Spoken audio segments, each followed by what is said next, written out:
just go to rehab. Wow. Thank you so much for highlighting that. This is going to be good. So we're live. Hi, everyone. Good morning, good afternoon, good evening, depending on when and where you're watching this Facebook Live. This is the voice and the face of Dr. Tolu Olabinton. I'm the CEO and co-founder of Living Spring Family Medical Center here in the city of Mansfield, Texas, where we help our patients, our clients live long and well because we believe the quality of life is just as important as the quantity of life. I'm really excited today to have this talk because this is a very important talk, and this is one that's very practical. And we're doing it today with the one and the only Dr. Niña Carmela Tamayo. How are you, Doc? Thank you so much, Dr. Tolu, for having me. I'm so excited to be here today. My pleasure. And just to introduce the topic is, Doc, how do I prevent falls inside and outside my home? I'm older now and my knees wobble. Now, Doc, do me a favor. Can you kindly introduce yourself? Who are you and what do you do? Of course. So my name, as you said, it's actually Niña, like little girl, in Spanish. Yes, yeah. And if you actually see me standing full height, you'll understand why.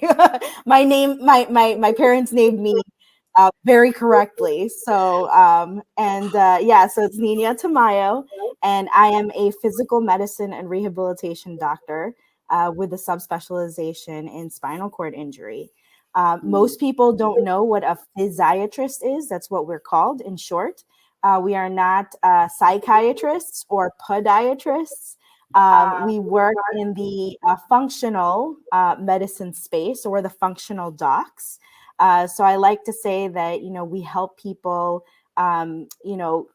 sort of adjust to their new normal after having a stroke, a traumatic brain injury, spinal cord injury, amputation. So something kind of traumatic, has happened, and our patients are faced with a new sort of life. So we try to get back their function to as close to as what they were prior to their injury. And so we are the docs that you'll find in rehabilitation facilities, in inpatient rehabs. Some of us also work in nursing homes or skilled nursing facilities. And a lot of us are in the outpatient space, where we follow up our patients after those, types of injuries, or you'll see us in pain management, sports medicine, and now, we're sort of integrating a lot of like nutrition and mental health. So we're in the wellness space as well. So we do lots of things. It's hard to get bored in PM&R. Awesome. See, yeah, and I say this pretty often. A lot of my guests downplay some of the things they do. So I'm just going to add on to what you do. You're also the CEO of Prime Directives PM&R, Yes. and the Chief Clinical Officer of Prev.ai. Correct. Yes. Correct, right? Yes. Yeah. So PDPM&R is actually my private practice here in Cleveland. And so we're actually working to build our private practice. We're doing osteopathic manipulative medicine. So that's another thing I do. I'm a DO, and I practice OMT or OMM, osteopathic manipulative treatment or osteopathic manipulative medicine. And then I also work for a tech startup called Prev.ai. And what we do is actually very relevant to what we're going to be talking about today, which is falls. We do home safety evaluations. So, and that might require a whole other talk, but it's very much in tune with what we're talking about today. And in addition to your clinical work, you sit on the ASIA Rehab Standards Committee. You serve as the current chair of the AAPM&R, International Rehab and Global Health Community. Yes. And you're the president of the Philippine American Physiatrist Association. I don't know how you have time for all of that. I really appreciate you for coming in. Well, thank you so much. Yeah, those are all my passion projects. And again, everything that we're kind of talking about today is very much, sort of in line with all the work that I do. So I say you work smart, not hard. So a lot of the things that I do, it can be utilized in all the spaces that I work in. Awesome. I like what you do. I've seen you're like a miracle worker. I've seen people who've come from disastrous injuries go back to a better quality of life. So I love what you do. Now, Doc, my first question for you is this, or my second. Why do you do what you do? What got you started? Well, to keep the story short, because I was one of those medical students that was very interested in everything. And last minute, I changed my mind. I thought I was going to be an internal medicine doctor and go into gastroenterology. And I remember a month before our rank lists were due, I said, I'm in the wrong field. I'm going the wrong field. Oh no, I was freaking out. And thankfully, there was another program who was still interviewing at that time. And I knew that I had some exposure to physical medicine and rehab as a med student, a third and fourth year. But most of the med students don't know what PM&R is. They kind of find out late. So that's the other problem. And that's part of what I'm trying to do with, going on these podcasts, but also for our nonprofit, we're trying to, educate the young ones, our college students or med students, and introducing them into PM&R. But I do what I do because when I learned about PM&R, first of all, the longevity of relationships that is certainly lacking in, the more acute specialties of medicine.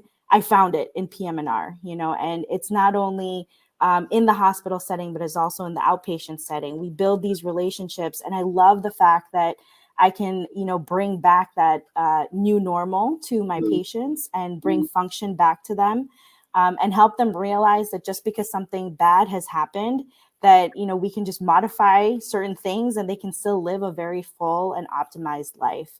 So in short, that's why I do what I do. It's very fulfilling. You help people improve their quantity and quality of life. Correct. We share the same, yes. same goals. Yes. Now, if you're watching live, #live, and if you're watching replay, #replay, and please be sure to tag someone in the comments. You could do that even while as we speak. So my first question to you is this, and this is particularly for those who are older. So someone I know fell recently, but people are like, okay, what's the big deal? People fall, you get up, you bounce up. But what is the big deal with falling as one ages? Well, so that's actually a really important question because age is actually one of the key risk factors for falls. In the US alone, so about 30% of older adults report falling at least once in the preceding 12 months. And I'm assuming this statistic is actually higher because that is the statistics from a few years ago, pre-COVID. And those who have fallen, about 37 to 40% of them have reported at least one fall requiring medical assistance or some kind of activity restriction. And fall rates are actually higher among individuals with long-term physically and potentially cognitively disabling conditions, including stroke, Parkinson's disease, and multiple sclerosis. So as we get older, we see a lot of these conditions as we age. And, fall risk increases with age, and it's actually greater in women than men. So in short, as we get older, we have a higher risk for falls. And as we get older, we also have certain neurological conditions, or it may not even be neurological. It could be diabetes, it could be COPD, it could be heart failure, which, we see are also risk factors for falls. So it's really important to identify what your risk factors are as you age. And older people, I think the more important thing too is besides the age issue, Right. is that older people, if they do fall, they actually have the highest risk of death or serious injury arising from a fall. And the risk increases with age. So for example, in the United States, about, as I said, 20 to 30% of older people who fall suffer moderate to severe injuries. And that can include hip fractures, that can include head trauma, so bleeds, especially if you're on a blood thinner, you're at a higher risk for a fall. And the risk factors, like I said, it may be in part, physical, it might be sensory. So for example, with our diabetes patients, if they have sensory deficits, if they can't feel their feet, that certainly increases their risk for falls. And then of course, any cognitive changes associated with aging, that can also increase the risk for falls. And that in combination with our environment, especially if an environment is not accessible or it has things that can make us trip or fall. Like, for example, if your house has a lot of clutter, And, I'm certainly guilty of it, sometimes, and I've tripped and fallen in my own home. Or if you have carpet that it hasn't been straightened out and has bumps on it, that can also increase your risk of fall. So there are certain like small things that we might not consider, but are also important to look into. And I love how you highlight, a lot of things as far as the number, the data.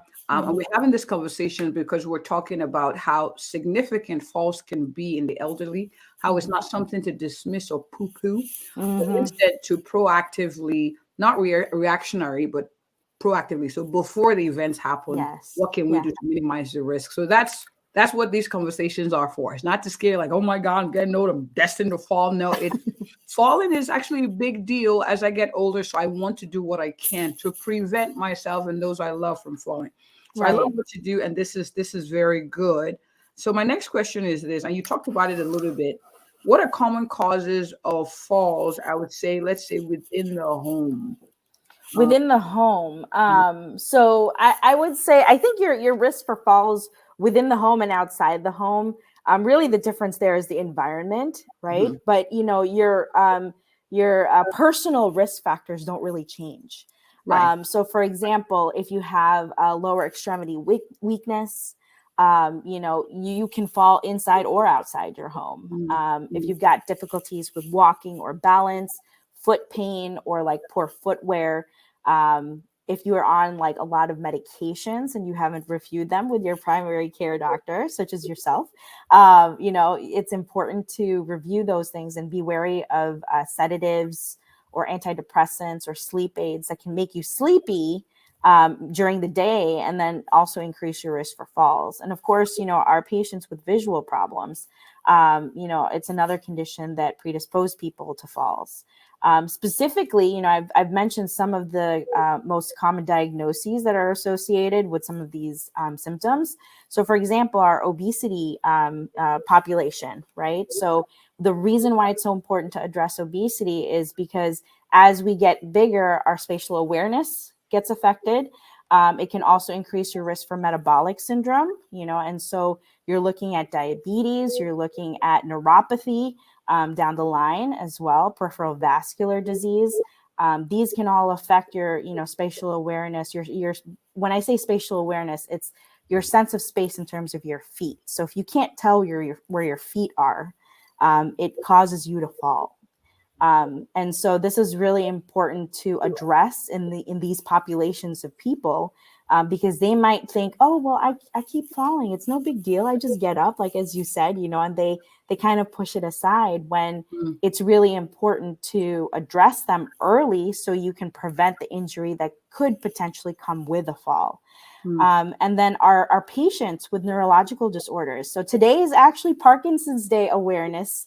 And so it's so important to address that in our Parkinson's patients because they are a very high risk for falls. We know that, certain Parkinson's patients, it is on a spectrum. However, those who are at a more advanced stage, we know that their gait or their ability to walk changes. Right. And so sometimes they can freeze, and, that can cause them to fall, and other neurological disorders that we take care of, like strokes and spinal cord injuries, if they are paralyzed, it's also, putting them at a risk for fall. So if they don't know how to manage their wheelchair, for example, they can certainly fall. If they're not made aware of their body posture and, how they should be sitting, or if they are able to stand, having an assistive device nearby, these are things that can also, increase their risk for falls. And then other, things that I haven't mentioned yet are patients with arthritis. Very high risk for falls too, especially if it's not addressed well. And if you're not strengthening the right muscles and, improving your pain. So these are just some of the more common diagnoses that we see in terms of falls. And so it's important to address with your primary care doctor or your specialist if you have a neurological disorder. Really, really important prevention, and so interesting. There's a lot more to it than I actually thought as far as preventing falls and what could cause falls. Your proprioception, your ability to know where your limbs are without your depending on your eyes. Right. Knowing where that is, poor lighting, vision issues. Mm-hmm. How many people are going for their vision checks? Like, are you able to see how deep something is, or know there's a step, or miss it? And then medications, big deal. Really important. Take your medications with you to your specialist or your primary care office so they can review it. Do you need to take this medicine? Should we cut it down? Those kind of things. So I have someone who's watching this who's like, oh my goodness, doc, I fit this picture perfectly. Oh my goodness, I'm a little nervous. What can I do to prevent falling again? They've fallen before. They don't want this to happen again. What can they do? Let's start with maybe in their house, in their home. Like, how can they make it fall proof? Well, I think in terms of the house, it's really important to have a home safety evaluation. And that's, as I mentioned, that's part of what the tech startup that I'm part of does. However, in local areas, there are specialists who do this sort of thing that are certified in examining your house, ensuring that you're safe and that you have the potential structural modifications that you may need to make sure that you are functioning well in your home. So for example, some of the things that we certainly look at, if we took a look at your house from the outside in, going into your house, we look at your front door. What does your front door look like? What do the handles look like? Is it easy for you to open the door? Are there actual handrails? There's a lot of homes here in the United States that were built back in the day, and they did not think about people with disabilities or older people. It gets a lot harder to get up steps, and a lot of the homes here in the U.S. have front steps. So, obviously in the most ideal world, everything would be flat for me, and would be completely accessible. But, it may not be the case, and it might be very difficult for some of our patients to make these modifications. But there are programs out there, within their community, sometimes in their Department of Aging, sometimes even Lowe's or Home Depot may also be able to help with installing some of these, structural modifications. So going back to handrails, let's say you can't do the steps anymore. There are some organizations out there who can put in ramps in your home. And so, that's just the outside of the house, even just your sidewalk going up to the front door, making sure that there are no bumps or clumps or breaks in the sidewalk. Is really important, and making sure that everything is even. And then inside the house, like I mentioned, clutter is really important. Carpet, going from carpet to wood, ensuring that if you have any rugs, they're actually, secured to the floor. Lighting, as you mentioned, is ultra important. Making sure that every space is well lit. And making sure that it even works, because there's some older homes and some of our certainly elderly patients who are like, oh, I'm fine, I know my way around the house, I don't need the lights. And it's sometimes it's a challenging conversation to have with elderly, and especially because they don't necessarily want to change their environment. They're comfortable there. They don't feel that it needs to be changed. However, there are certain risk factors associated with that. So for as long as we continue educating them and making sure they feel that we are partners in their health is very important. Other things to consider, the bathroom. The bathroom is actually one of the highest risk environments for falls.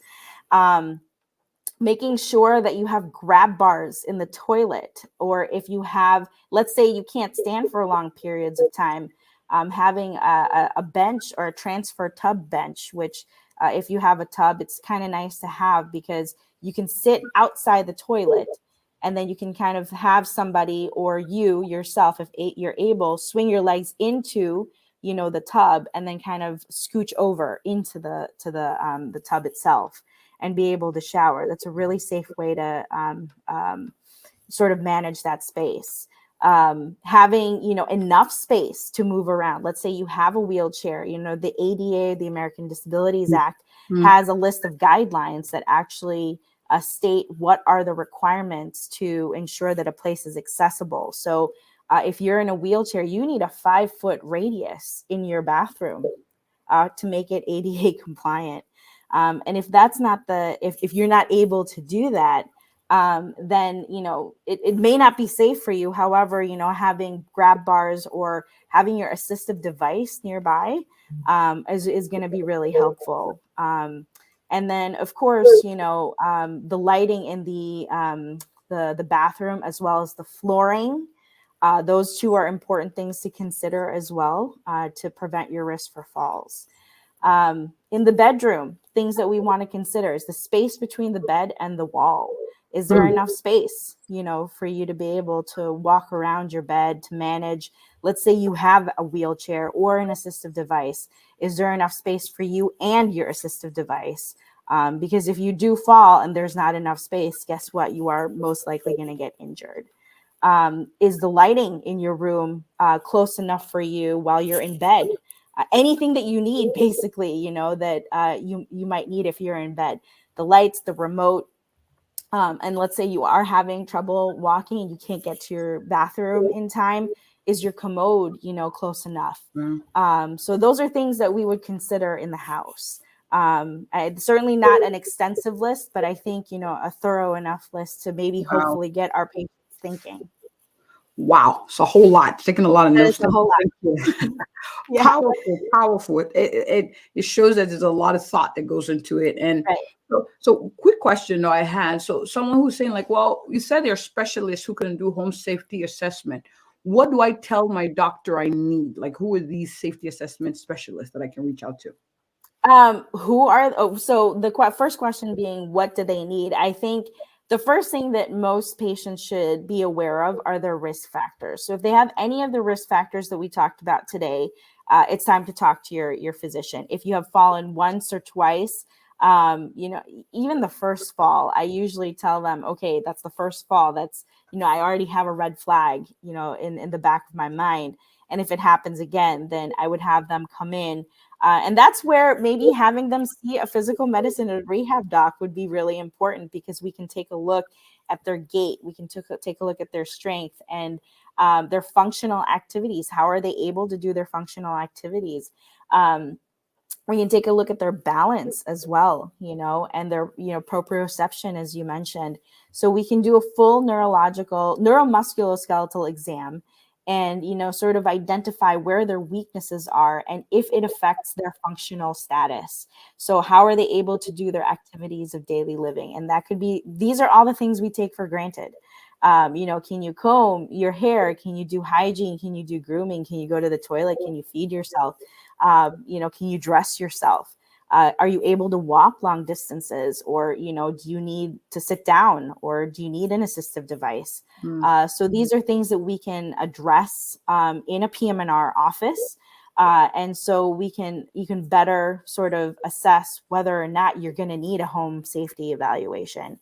More likely than not, by the time they get to us, they do need one. Right. So, that's where companies like Prev.ai, and, like I said, there are a lot of specialists out there who are available to do this sort of thing. And most counties in the United States have a Department of Aging. And they have somebody in that space who specialize in a home safety evaluation. Now, the home safety evaluation we do, it's primarily to look at sort of the combination of your environment and your health, and to see what are you at a risk for falls and what does your home look like. There's other things that a home evaluation does, like out in the community. They can also look at, for example, the actual build of your house. So is the heat working? Is it efficient? So is it energy efficient? Is your electricity working? Are they? Is it right for your house? Do you need an upgrade? So things like that that may be out of our scope in terms of medicine. But it's important to have those individuals take a look at your house, to make sure that you are up to date and that it is safe, truly safe. It's not just from a mobility standpoint. Yeah. All right. Awesome. This has been very, very powerful. I know we're going to do this again in a couple of months, kind of highlight some of these things again. But I have someone who's watching who's like, I'm fine. I'm pretty independent. I'm in my 70s. I haven't fallen. I'm good. And I'm giving an example. I had a client come and I said, you have hand bars in your bathroom, and they looked at me almost insulted, like, what are you saying? Like, I don't need one. And I'm like, I'm just saying it's one of the most risky, like highest risk for falls. And it's a good idea, especially if floors can get slippery. And they're like, no, I don't need one. You're trying to age me. I'm doing fine. What would you say to that person? I cannot tell you how many times I've had that conversation with my own patients. Like I said, I think it's really tough. There's a generational, thing that we have to kind of address, but it's also a cultural thing. I find so I'm Filipino, and in our culture, independence is not the number one thing to achieve. And so having this conversation about being more independent and being safe, boy, it's quite a hurdle, for us. Yeah. So I think it's reframing it in terms of, well, first of all, it's the understanding of your patient and sort of understanding what their goals are. I think that's the first thing that I usually do. So I ask them, okay, so you may not need it now, right? But what are your goals in a few years? Because I mean, it's if they say that to me, oh, I'm fine, I'm 70, I'm doing great, and I go, oh, you are doing great. You're clearly taking care of yourself.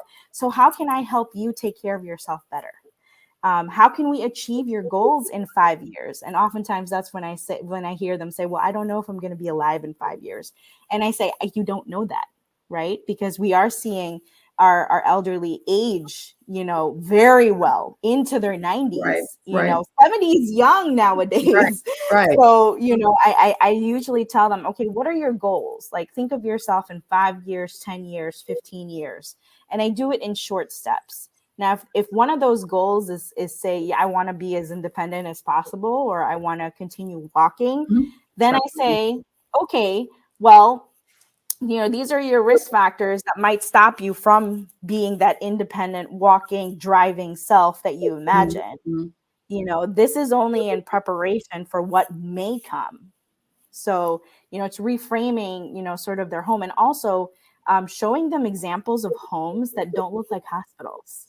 That's part of the goal that we have at Prev. Like that. And, our goal is to say, look, we can put these things in your house and you won't even know that it's really there.